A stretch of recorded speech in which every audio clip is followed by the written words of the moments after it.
बाहेरचं छान वातावरण बघून तुमचंसुद्धा मन प्रसन्न झालेलं असेल आणि तुमचं स्वागत बाहेरच्या वातावरणाचा क्लिप दाखवून केलेलं आहे. तरीसुद्धा पुन्हा एकदा स्वागत करते तुमचं आजच्या एका नवीन ब्लॉगमध्ये.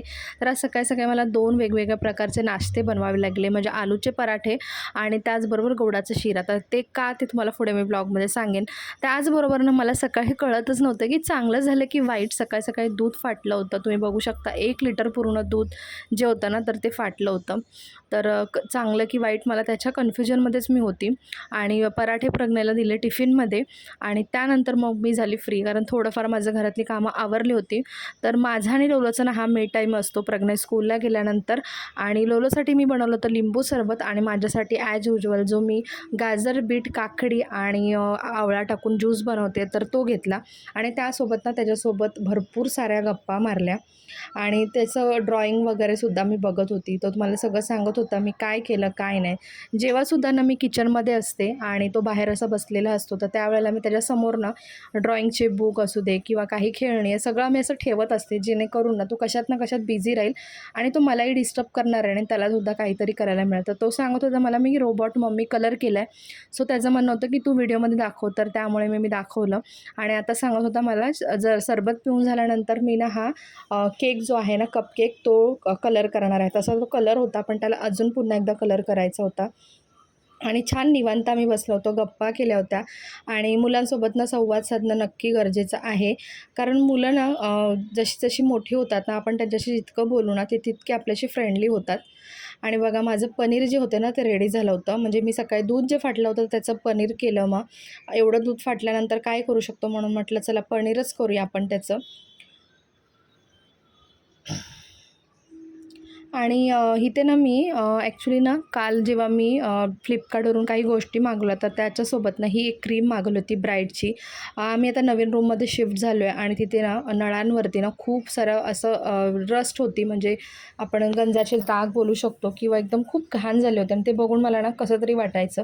सो मी ही फायनली ना क्रीम बघितली आणि मागवली. आणि खरं तर ही क्रीम ना कपड्यावरती घेऊन घासायची असते, पण खूप जास्त रस्ट असल्यामुळे ना मी त्यांना डायरेक्ट नळावरती अप्लाय केली आणि सुका कपडा घेतला एक, म्हणजे कपड्याचा तुकडा, आणि त्याच्याने ती घासत होती. आणि बऱ्यापैकी ना ती रस्ट जी होती ना ती निघतसुद्धा होती. आणि खूप मला वाटतं वर्षाची ती रस्ट असणार, कोणी क्लीन नाही केलेली, त्याच्यामुळे ती पटकन अगदी क्लीन होणार नव्हती. म्हणजे सगळं पूर्ण व्यवस्थित क्लीन होऊन ती चकाकेल असं जादू तर होणार नव्हती, मलाही माहिती होतं. जेव्हा मी 2-3 वेळा ह्या गोष्टी अप्लाय करणार तेव्हाच ते क्लीन होईल मलासुद्धा माहिती होतं. पण तुमच्याकडे सुद्धा अशा प्रकारची रस्ट कुठल्या नळांवरती वगैरे असेल ना तर तुम्ही नक्की क्रीम ट्राय करू शकता. युजेबल आहे आणि अगदी 50 ते 55 रुपयामध्ये मिळून जाते.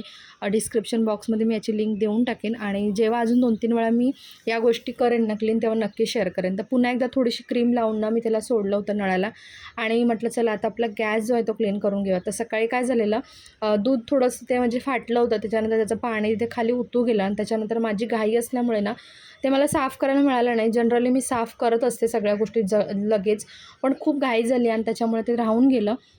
तर आता क्लीन करायला घेतला. आणि जेव्हासुद्धा मी अशा गोष्टी क्लीन करते ना तर मी किचनमधला कपडा अजिबात वापरत नाही. कपड्यांचे जुने कपड्यांचे जे तुकडे मी करून ठेवलेले असतात तेच वापरते, म्हणजे ते कसे फेकून द्यायलासुद्धा होतात. आणि अशा प्रकारे ना थोडंसं स्मार्टनेस म्हणा आपण नक्की केला पाहिजे. कारण काय होतं ना, आपण असे कपडे जर किचनचे वापरले तर ते पुन्हा धुण्यासाठी आपल्याला साबण लागला, आपली मेहनत लागली, पुन्हा पाणी वाया गेलं. त्यामुळे असे खराब तुकडे असतील ना तर ते तुम्ही नक्की वापरू शकता. तर पुन्हा एकदा मी नळाला लावून ठेवली होती ती क्रीम आणि पुन्हा एकदा साफ केलं. तर बघा बऱ्यापैकी क्लीन झालेलं आहे, म्हणजे पहिल्यांदा जशी रस्ट होती ना त्यापेक्षा तर बरंच क्लीन झालेलं आहे. 2-3 वेळा मी त्याला अजून वापरेन आणि एखाद्या व्हिडिओमध्ये पुन्हा एकदा रिव्ह्यू त्याचा शेअर करेन. असं तर ती यूजफुल आहेच आणि खूप कमी कॉस्टली आहे, म्हणजे खूप जास्त काही कॉस्टली नाही आहे, खूप कमी कॉस्टमध्ये येते. आणि ही तुम्ही बऱ्याच गोष्टींवरती अप्लाय करू शकता. म्हणजे तांब्या पितळची भांडी असेल त्याच्यावरसुद्धा अप्लाय करू शकता. तर तुम्हाला मी करून दाखवते इथे अप्लाय. बघू शकता तुम्ही, थोडंसं मी कपड्यावरती ती क्रीम घेतलेली आहे आणि त्यानंतर त्या क्रीमने ना कपडा घेऊन व्यवस्थित असं घासून घेतलं आणि तुम्ही बघू शकता ते थोडं म्हणजे थोडी मेहनत लागते त्याला, पण ते हळूहळू क्लीन होईल. म्हणजे तुम्हाला कुठल्याही गोष्टीला जर पॉलिश करायचं असेल ना, तांब्या पितळाच्या वस्तू असतील, अँटिक आयटम्स असेल, तर तुम्ही त्याच्यावरती सुद्धा ह्याचं अप्लाय करू शकता आणि खूप स्वस्तातली आहे. तर सकाळी काय झालं, दूध फाटलं ना, तेव्हा माझ्या मनात विचार आला, की खरंच म्हणजे चांगलं झालं की वाईट? कारण मी ना सकाळपासून विचार करत होते, की मला आज पनीर बनवायचं आहे. पण म्हटलं आता हे दूध आहे ते आपण चहाला वगैरे सगळ्या मुलांना दूध पिण्यासाठी वापरू आणि संध्याकाळी 1 लिटर अजून घेऊन त्याचं पनीर काढू. पण ते असं मी मनात विचार करत होते आणि थोड्या वेळाने ते दूध फाटलं. तर मला कळलंच नाही, की ते चांगलं झालं की वाईट? असो. तर इथे माझी दुपारी कामं आवरली. त्यानंतर हा एक छोटा फ्लॉवर पॉट होता. आधीच्या एका व्हिडिओमध्ये सुद्धा तुम्ही पाहिला असेल. तर म्हटलं तर थोडं डेकोर करून घेऊया. तर म्हटलं चला याच्यामध्ये ना आपण एक काम करूया, मनी प्लांटच लावूया. म्हणजे प्लांट घरात जेवढे असतील तेवढे चांगलेच असतात. आधीच्या घरी आम्ही लावले होते, पण इथे काय आधी रेंटनी राहत होतो तिथे काही लावले नव्हते मी. पण आता म्हटलं चला लावूया आणि मस्त बघा किती सुंदर दिसत होतं. मला बघून प्रसन्न वाटलं. म्हटलं अजून थोडेसे प्लांट्स आपण लावूया आणि छान घर डेकोर करूया.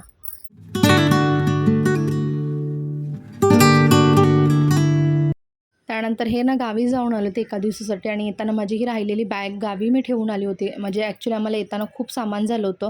त्यामुळे ही मी बॅग होती ना ती गावी ठेवली. तर त्याने आज आणली होती आणि मला तर पुन्हा एकदा ना हे कपडे सगळे व्यवस्थित कपाटात लावून घ्यायचे होते आणि माझ्यासाठी मोठा प्रश्नचिन्ह होता. कारण कपाट ऑलरेडी खूप फुल आहे.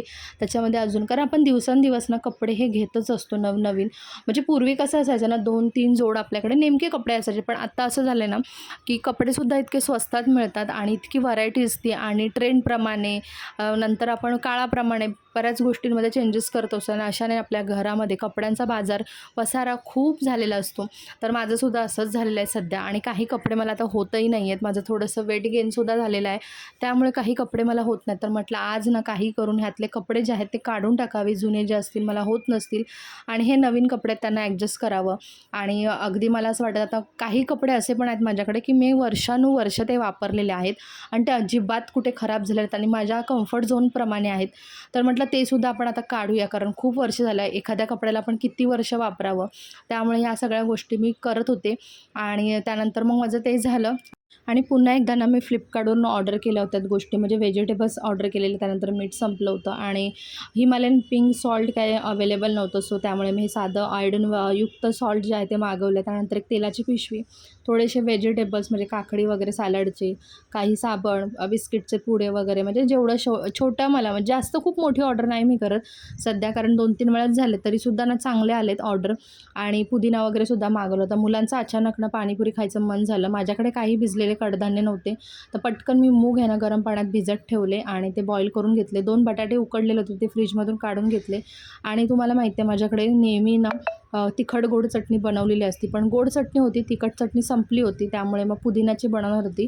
चिंचे गुळाची चटणी फ्रीझरमधून काढून घेतली आणि आता हा पुदिना साफ करून याचीसुद्धा चटणी बनवते. आणि इकडे ना माझ्याकडे म्हणजे डायरेक्ट आपण तळून ह्या पुऱ्या रेडी करू शकतो. तर त्याचं पॅकेट एक होतं माझ्याकडे म्हणजे मी गावी नेण्यासाठी आणलं होतं. पण त्याचा काही उपयोग झाला नाही. तर म्हटलं त्याच पुऱ्या आपण तळून घेऊया. आणि अचानक जेव्हा आपल्याला असं पाणीपुरी खायचं बेत होतो आपला मन होतं त्यावेळेला ह्या पुऱ्या नक्की उपयोगी ठरतात. तर आता पाणीपुरी वगैरे आम्ही खाऊन घेतली आणि त्यानंतर मग मी आली फ्रीज क्लीन करायला. कारण मला ना फ्रीज म्हणजे तसं मी क्लीन करतच असते. पण एक हात त्याच्यावरती मारून घेते म्हणजे कपडा मारला की थोडं स्वच्छसुद्धा होतं आणि फ्रीजमध्ये काय आहे काय नाही हे सुद्धा गोष्टी माहिती पडतात. अधूनमधून 1-2 दिवसांनी मी या फ्रीजमध्ये ना असं सर्चिंग माझं चालू असतं. म्हणजे सर्च ऑपरेशनमध्ये मला बऱ्याच वेळेला कळतं की कुठली भाजी आता मला बनवायची आहे, कुठली खराब होत आली, काय होत आलं आहे किंवा कुठली भाजी खराब झाली ऑलरेडी. कारण कधी-कधी काय होतं ना फ्रीजमध्ये गोष्टी आपण मागे ठेवल्या तर त्या लक्षात येत नाहीत. पण मी नेहमी अशा गोष्टी ना करत असते की जेणेकरून आपल्याला समजत असतं की फ्रीजमध्ये काय आहे, काय नाही. सगळं फ्रीज पुन्हा सेट करून ठेवलं आणि त्यानंतर मग मी आली किचनमध्ये पुन्हा एकदा आणि माझं काम सगळं आवरलेलं होतं. जेवणसुद्धा झालेलं होतं. फक्त मला आता ना उद्या मला नाश्त्यामध्ये, जेवणामध्ये, टिफिनमध्ये काय बनवायचं किंवा मला काय कामं करायची छोटी-मोठी तर ती मी नोट डाऊन करत होते एक स्टिक पॅडवरती. आणि ही स्टिक नोट जी आहे ना ते मी किचनमध्ये कुठेही लावत असते. म्हणजे बऱ्याचदा ना कसं असतं यूट्यूब, मुलं, आपल्या गोष्टी असतात या सगळ्यामध्ये ना कधी-कधी विसरायला होतात काही गोष्टी. तर मला असं वाटतं की ना त्याचा बाऊ न करता आपण एखादी गोष्ट नोटपॅडवर लिहून जर ती स्टिक करून ठेवली तर काय हरकत आहे. आपली कामंसुद्धा होतात ना आणि आपल्या लक्षातसुद्धा राहतं सगळ्या गोष्टी. तर चला आजचा हा व्लॉग जो आहे तो मी इथेच एंड करते. आय होप तुम्हाला आजचा व्लॉग आवडला असेल. आपण थोडंसं स्मार्टनं राहिलं पाहिजे सगळ्या बाबतीत तरच आपण सगळं मॅनेज करू शकतो इव्हनली. तुम्हाला काय वाटतं याबद्दल मला नक्कीच कॉमेंट सेक्शनमध्ये सांगा. पुन्हा भेटू एक छानशा व्हिडिओसहित.